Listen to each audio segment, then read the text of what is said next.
The subject of equality and diversity is all-pervading. It covers not only employment but also housing, education, the provision of goods, facilities and services, and all functions of public authorities. Traditionally, the approach to tackling discrimination has been to create legal rights that individual victims of discrimination can enforce through the employment tribunal and court systems. And this has produced some significant successes for individual claimants on a micro level through compensation awards. But the current system has largely failed to achieve equality on a macro level.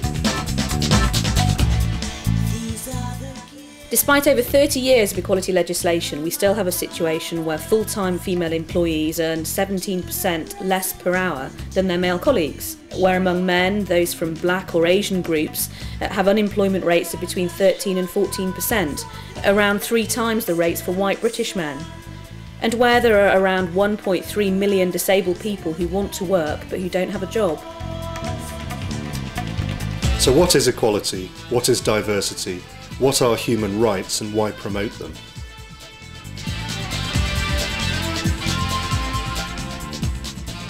Struggles for equality over centuries have really been the basis for the international human rights movement as established under the Universal Declaration in 1948. So we see the anti-slavery movement, the women's movement, anti-colonialism, the anti-apartheid movement and anti-racism all feeding into the international human rights movement.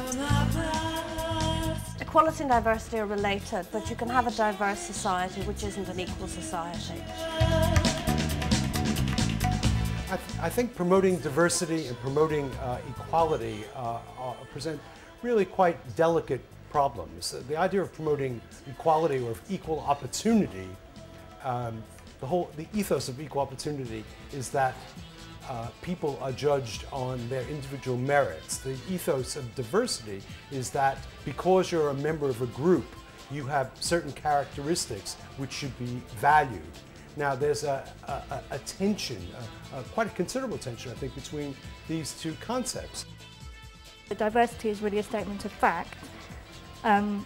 It describes what we see around us all the time in terms of, you know, our society has a plurality of cultures, views, origins, etc., etc. I think equality is less obviously a statement of fact. It's got a more normative element to it, how we should be treated. I don't think diversity is a quality of a person. I don't think that because I can tick the, you know, non-white, disabled, female boxes on an equal opportunities form, that I have more of this thing called diversity than someone who occupies a more mainstream position.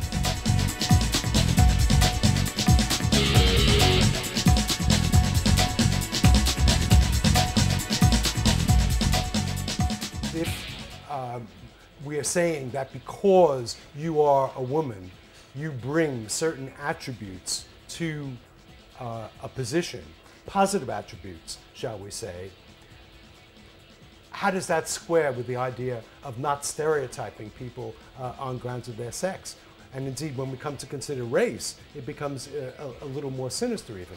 Are there really differences between white people and black people in terms of the labor market that should be taken into account?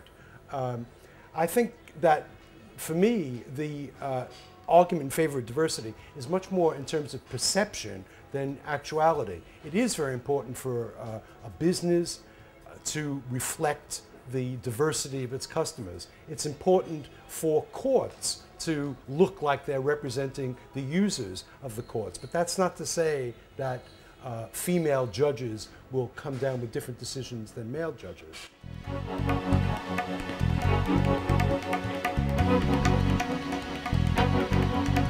Essentially, you've got to change hearts and minds. You've got to make the concept of not being aware of how you're treating somebody, that it might be their gender, their race or whatever that's affecting you. People have got to understand the need to take a step back and examine their decision making much more carefully. And being alert to the fact that there might be a difference in how they're treating people that they can't quite put their finger on.